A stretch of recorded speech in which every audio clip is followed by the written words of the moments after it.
সকলকে good morning জানিয়ে নতুন একটা ভিডিও শুরু করলাম। আজকের সকালটা ঠিক এইভাবেই শুরু হয়েছিল।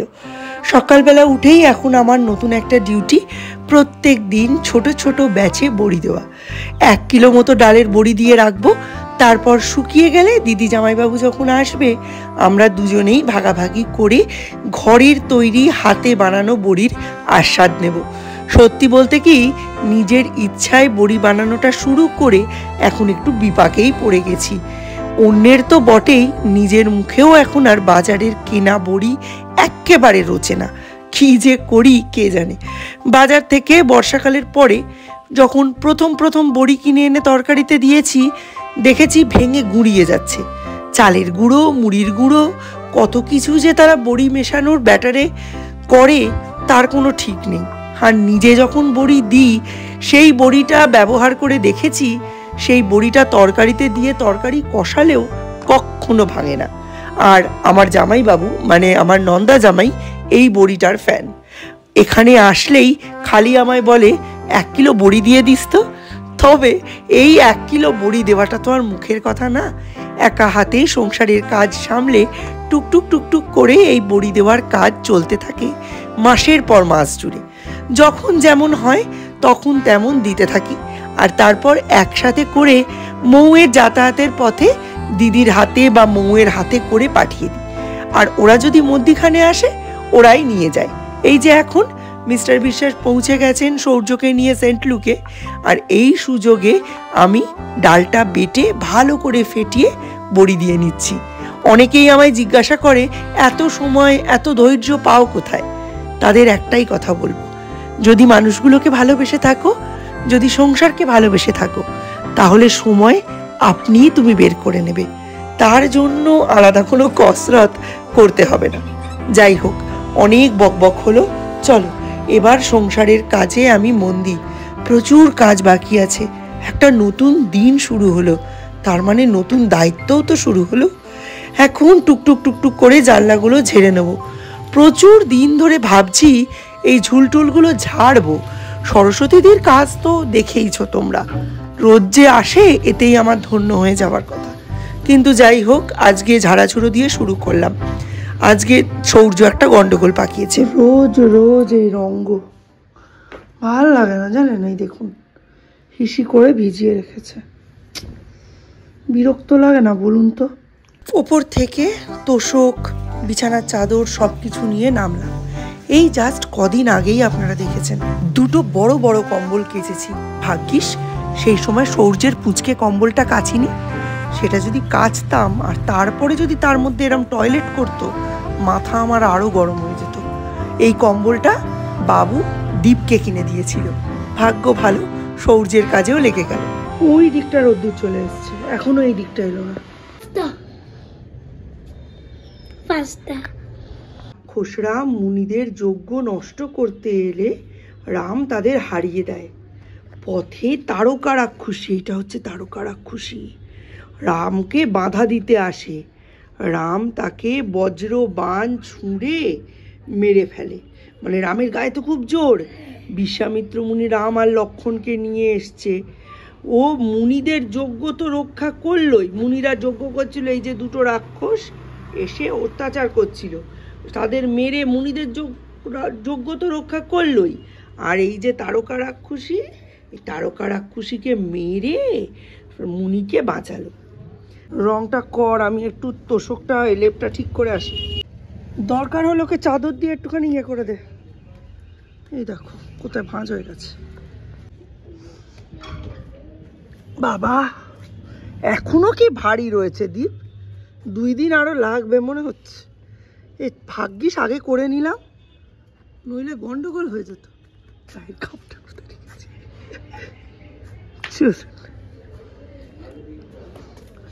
দীপ এখন ড্রয়িং করাচ্ছে ভাইকে।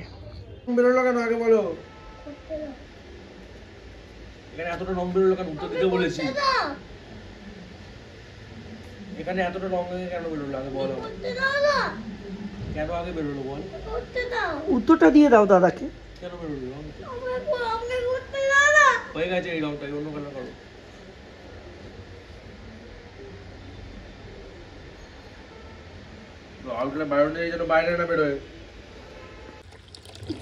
গোবর নিয়ে এসেই সার হিসাবে ইউজ করা যায় না, তাহলে অ্যাসিড হয়ে যায় গাছের পক্ষে। ওটাকে পুঁতে রাখতে হয় মাটির নিচে, কয়েক বছর পরে ওটাকে ইউজ করতে হয়। মানে আমি পুঁতে রাখলে তোর ছেলে এসে ইউজ করবে। এই প্রথম আমাদের বাড়িতে আজকে নতুন আলু এলো। বাজারে অনেক দিনই উঠে গেছে, কিন্তু মিস্টার বিশ্বাস আনার টাইম পাননি। আজকে একেবারে এনেছে তো এনেছে 5 কিলো আলু।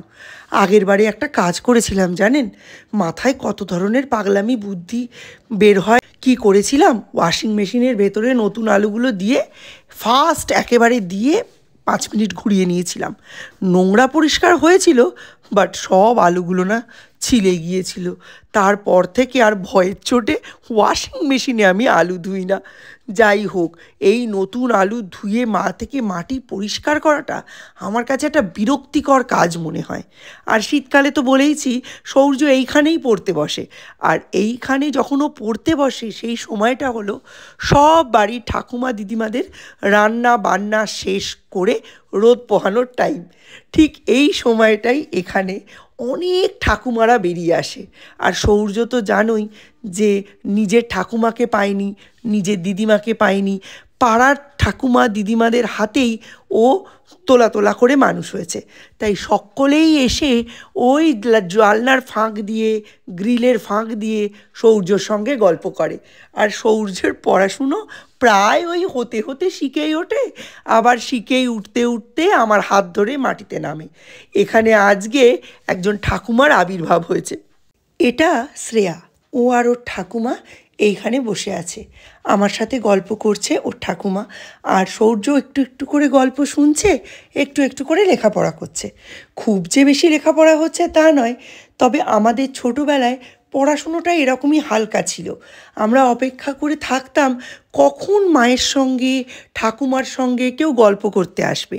আমার সবসময়ই মনে হয় এই মানুষগুলো আমাদের জীবনে বটবৃক্ষের মতো। এখন আছে, আমরা কদর করতে পারছি না। যখন থাকবে না, আমরা এনাদের মিস করব। আর ঠাকুমা দিদিমার সঙ্গ, সে নিজেরই হোক বা পরের, অমূল্য সম্পর্ক।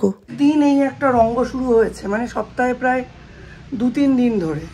আসলে কি হচ্ছে, আমাদের বিধায়ক কোটা থেকে টাকা দিয়ে প্রত্যেকটি ওয়ার্ডের সামনে এবং যে বড় রাস্তার সঙ্গে যুক্ত যে সমস্ত গলি রাস্তা দিয়ে ভেতরে, যেমন আমাদের সামনে দিয়ে জিরাট রোডটা গেছে, আর ভেতরের দিকে মিলিভবন থেকে গলির মধ্যে ঢুকে আমাদের বাড়ি, সেই রকম মানে প্রত্যেকটা রোডের সামনে এরকম বড় করে ব্লু কালারের লাইট লাগানো, ওয়ার্ড নাম্বার, সাংসদ বিধায়ক তহবিলের টাকা দিয়ে যে তৈরি হচ্ছে, বা সাংসদ তহবিলের টাকা দিয়ে যে তৈরি হচ্ছে, সেটা কি পাড়া, হ্যাঁ কোন লেন, সেইগুলো মেনশন করা হচ্ছে। আর সেই কাজ যখনই হচ্ছে, সেই এরিয়াটাতে 6 থেকে 8 ঘন্টা করে একদম সব কাজ বন্ধ থাকছে, মানে কারেন্টের কাজ বন্ধ থাকছে। আমি ওই জন্য আজকে সকাল সকাল উঠে, মানে এরম এখন বেশ কয়েকদিন হবে, সামনের 2-3 মাস হবে, সব কটা দাসপাড়া অবধি হয়ে গেছে কাজ। আমাদের এখানটা এখনও হয়নি, হবে কি না বলতে পারছি না, বাট আজকেও আমাদের এদিকে কারেন্ট অফ।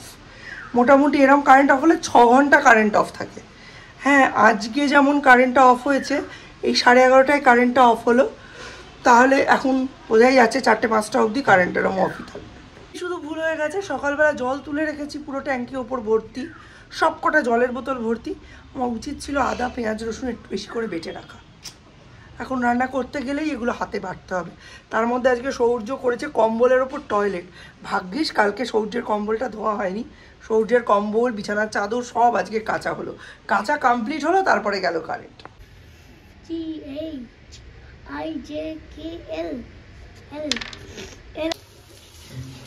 নিজের হাতে বানানো বড়ি দিয়ে আজকে ফার্স্ট রান্না শুরু করলাম। এখন দেখা যাক কখন শেষ হয়। সৌম্যকে বলেছি মেনু ঠিক করতে, একটা বিশাল মেনু করে দিয়েছে। জাস্ট এই বড়ি দিয়ে 5 মিনিটের এটা চচ্চড়ি হবে, আর মূলো দিয়ে ধনেপাতা দিয়ে ডাল হবে, বাঁধাকপি হবে, ডিম হবে। কখন যে শেষ করবো ও জানে। এখন বাজে 2:05, মানে 2:03-টের মধ্যে রান্না কমপ্লিট করতে হবে। সবাই উঠছে বেড়াচ্ছে, আর তুমি বয়স্ক মানুষ মানে ভেবে নাও বাচ্চা। তার খাওয়া দাওয়া সে এই খেতে পারবে এই খেতে পারবে না। তা আমার তো বুড়া নেই, আমি কি করতে মরছি এখানে? আমার আরেকখানা বাচ্চা দেরি, একটার পরীক্ষা, ঘুরতে যাওয়া নেই, বেড়াতে যাওয়া নেই, কোনো কিছু নেই। 2 বেলা খালি চিন্তা করে যাচ্ছি বাঁধাকপি কিসে দেবো, ফুলকপি কিসে দেবো। বিরক্ত করে মেরে দিল জীবন একদম, সত্যি তাই। পুরো বাড়ি অন্ধকার, এই দেখুন পুরো বাড়ি, মানে ইনভার্টারে জলটা দেয়নি, পুরো বাড়ি অন্ধকার হয়ে গেছে। এখন একটাও লাইট জ্বলছে না। কি করে রান্নাটা করব বলুন তো? বেলা কটায় খেয়েছি জানেন? 4টে। এখন বাকি রান্নাটা কমপ্লিট করতে এসেছি। চারিদিক দিয়ে হাওয়া ঢোকে। এই যে এখানে বাঁধাকপি বসিয়ে দিয়েছি, বাদাম টাদাম দিয়ে বাঁধাকপি করছি। ডালটা হয়ে গেছে। মিস্টার বিশ্বাস আজকে 8:15 নাগাদই চলে এসছে। ওনার তো আজকে জিম টিম নেই, ওই জন্য যাবেন না। দেখাই, হ্যাঁ, মূলো দিয়ে ডাল, এই দেখুন মূলো দিয়ে ডাল, ঘি সম্বরে দিয়েছি, ভালো হয়েছে। তরকারিটা করবো। সৌম্য পড়তে বসে গেছে, সৌর্যর বাবার কাছে পাজলস করছে। ফোন নিয়ে বসেছিল, ফোনে তো চার্জ নেই 1 ফোঁটা। কালকে মানে ওই ইয়েটা নিয়ে পড়তে হবে, ইনভার্টারটা নিয়ে। ইনভার্টারটা জলটা কিনতে যেতে হবে, যে অ্যাসিড ওয়াটারটা ইউজ হয়, ওইটা কিনতে যেতে হবে। রান্নাঘরটা পরিষ্কার করব। ইনভার্টারটা খুলে দেখি, আপনাদের তো দেখানো হয়নি, জল দিতে গিয়ে দেখি ওই যে ইঁদুরটা বিরক্ত করছিল, ইঁদুরটা সমস্ত মাছের কাটা, মাংসের হাড় সব ওর মধ্যে নিয়ে গিয়ে জড়ো করেছে। পিছনের দিকটা তো খোলা, ওই দিকটা তো রাখার উপায় নেই। এমন অবস্থা, খানিকটা একসাথে করে রেখেছি। এখন ওখান থেকে বেছে বেছে দেখছি ইনভার্টারের ওই যে ছোট ছোট গ্যাপসগুলো থাকে, ওখানে যে কাঠিগুলো ঢোকানো থাকে, মানে এগুলো কাঠি না, জাস্ট ওই পার্টসগুলো ঢোকানো থাকে, পার্টসগুলো সব ম্যাক্সিমাম খুলে নিয়ে ওর মধ্যে রেখেছে। ওইগুলো সব আটকাতে হবে। মানে ইনভার্টার নিয়ে কালকে একটা তোল ঘন্ট চলবে। যাই হোক, আজকে আমার ভুল ওটাই হয়ে গেছে। আজকে ওটাই শিক্ষা, যে একটু বেশি করে মশলা করে ফ্রিজে রেখে দিতে হবে, কারণ এইরকম ফটাস ফটাস করে কারেন্ট চলে গেলে খুব মুশকিল। এখানে আমি সেট করে নিয়েছি আমার এটাতে গান শুনতে শুনতে, তারপরে সিনেমা বা সিরিয়াল দেখতে দেখতে আমি রান্না বান্না করি।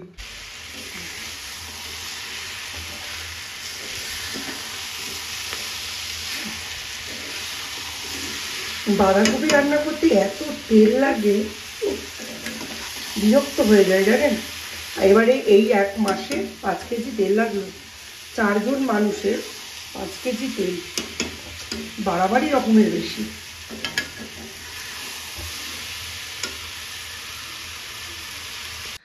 Welcome back to Zinnia vlogs. Zinnia ব্লগসের নতুন একটা ব্লগে আপনাদের সকলকে অনেক অনেক ওয়েলকাম। এখন বাজে এই 9:45, আর এখন থেকেই একটা নতুন ব্লগ আরম্ভ করছি। একটু আগেই উঠেছি, আমি খুব একটা বেশি আগে উঠিনি। এখন সৌম্য প্রত্যেক দিনই রাত্রে অনেক দেরি করে পড়াশুনো করে শোয়। কালকে যখন শুতে গেছে তখন বাজে ভোর 3:45। তাহলে ভাবুন, ওর সাথে আমিও ম্যাক্সিমাম দিনই ঘুমিয়ে পড়ি, বাট কালকে আমি জেগেছিলাম। যেহেতু আজকে রবিবার, খুব একটা ওঠার তাড়া নেই, তাই যাই হোক, ওঠার পরে দেখছি এত দেরি হয়ে গেছে। আর রবিবারে আমাদের একটা জব লিস্ট রেডি করাই থাকে, যে রবিবারে এই কাজগুলো করতে হবে। সেগুলো মোটামুটি মিস্টার বিশ্বাস আর সৌর্য শুরু করে দিয়েছে।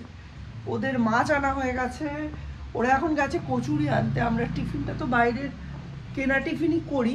একটু তাড়াতাড়ি যদি টিফিনটা করে নেওয়া হয় তাহলে কিন্তু দুপুরের খাবারটা তাড়াতাড়ি করতে এদের কারোর কোনো আপত্তি থাকে না। এই যে খিচুল উঠছে শীতকালে, মানে আর বলার কথা না। যেমন ড্যান্ড্রফ হচ্ছে তেমনি চুল উঠছে। তবে যাই হোক, এখন মোটামুটি একটু রোদে বসে কম্বিং করতে পারলে ভালো লাগতো, কিন্তু সেই সময়টা হাতে রাখিনি। জাস্ট এক্ষুনি বড়ি টড়ি দিয়ে উঠলাম, দেখতেই পেলেন। এইবারে 1 কেজি ডালের বড়ি দেওয়া কমপ্লিট হলো। আবার নেক্সট উইকে আরও 1 কেজি ডালের দিতে হবে, কারণ এই বড়িগুলো আমি একা খাই না। মানে এইগুলো কালনা নৈহাটির মধ্যে ভাগাভাগি হয়, ওই জন্য একটু বেশি পরিমাণে দিয়ে রাখতে হয়, যাতে দিদি আসলেই দিদিকে খানিকটা ধরে দিয়ে দিতে পারি। তাহলে দিদির ওখানে আর দিতে হয় না। জামাইবাবু ভীষণ ভালোবাসে, আর দিদিরা না আমাদের মতো গুনে গেথে বড়ি টড়ি দেয় না, মানে প্রচুর মুঠোতে যা উঠবে ওই রকম। যাই হোক, কালকে সৌর্য কম্বলে টয়লেট করে দিয়েছে, এটা হচ্ছে নিউজ। কাল না পরশুদিন, এই যে সেই কাঁচা চাদর শুকিয়ে গেছে, কম্বলটা এখনও শুকায়নি। আর জানেন, মানডে হচ্ছে সৌর্যর রিপোর্ট ডে, মানে রিপোর্ট কার্ড দেওয়া হবে হাফ ইয়ারলি, সেই আগস্ট মাসে হয়েছিল। সেপ্টেম্বরে আমরা রেজাল্ট হাতে পেয়েছি, মানে রেজাল্টটা পাইনি, মানে খাতাটা দেখেছি, কপি সই করেছে, সেটা দেখেছি। আর দাঁড়ান আপনাদের বড়িগুলো দেখায়, এই যে বড়ি। কালকে এইটাকে তো দেওয়া হয়েছিল ওইখানে, ওই লেপের এইটার ওপরে, এই যে এই পাঁচিলটার ওপরে দেখছি, ওই যে পাঁচিলটার ওই জায়গাটা সাদা একটা ন্যাকড়া পেতে রেখেছে, ওই জায়গাটায় এসে ইনি ঘুমাচ্ছেন। এই যে দেখেছেন, ইনি ঘুমাচ্ছেন, ওই দেখে আমি ওখানটা আবার একটা কাপড় পেতে রাখলাম। এখনো ওখানটা রোদ্দুর পৌঁছয়নি, তাই উনি এখনো যাননি। রোদ্দুর যেই পৌঁছবে উনি ওখানে চলে যাবেন। এখন একটু তাড়াতাড়ি দিলাম, এই দফাটা শুকিয়ে গেলে এখন কয়েকদিন নিশ্চিন্ত দিদির পোর্শনটা আলাদা করে রেখে আমি ইউজ করতে পারবো। আর একটুখানি পাড়ার দোকানে গিয়ে মাপিয়ে আনবো যে কতটা টোটাল বড়ি হয়েছে, আর তার অর্ধেক করে নেবো, আমি অর্ধেক দিদি অর্ধেক, এইভাবে হয়ে যাবে। দিদিদের মানে ওই জামাইবাবুর জন্যই যা লাগে, মৌ তো বাড়িতেই থাকে না, আর দিদির তো খাওয়া দাওয়ার ওই অবস্থা। যাই হোক, চলুন ওরা কচুরি টচুরি আনতে আনতে